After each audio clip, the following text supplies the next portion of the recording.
Now, I hope you've had a chance to play with the non-orthogonal slab, but I want to take you through one simple exercise here just to emphasize what you're actually doing. Working in the wireframe display, I want to draw this figure here in green, but I need to offset this corner by 6 inches in this direction and 9 inches high in relation to this corner here. Now, things may not be happening as you think they are, and I'll explain why.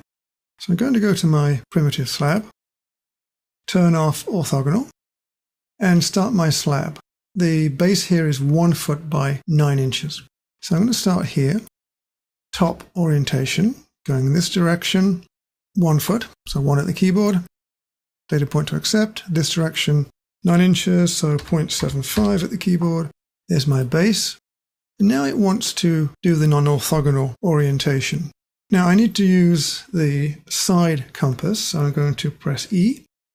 Now, as I move this around, you might possibly think that this slab is sloping in three-dimensional directions. In other words, over to the right, over to the left, to the back, to the front.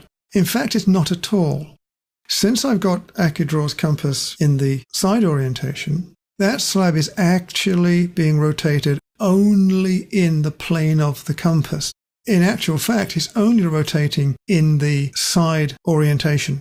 So it doesn't matter really how much you roll this thing backwards and forwards, it's only going in the side orientation.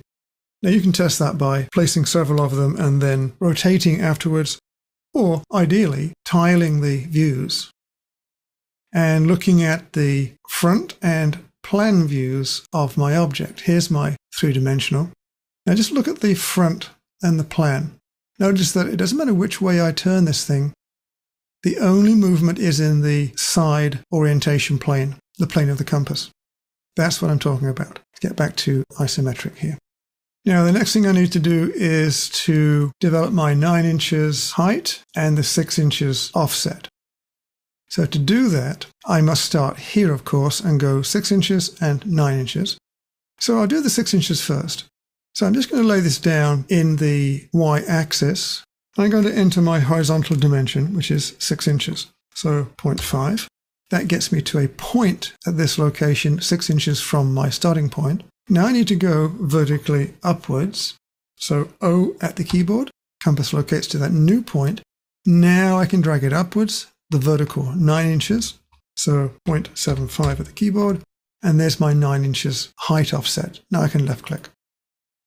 And now I've placed my object with that 6 inches and 9 inches offset. But as I mentioned, it's in the plane of the side compass orientation. So try that yourself. Make sure you fully understand why that's happening. And then have a go at placing a 2-axis offset. Say 6 inches in this direction and 9 inches high. And see if you can do that.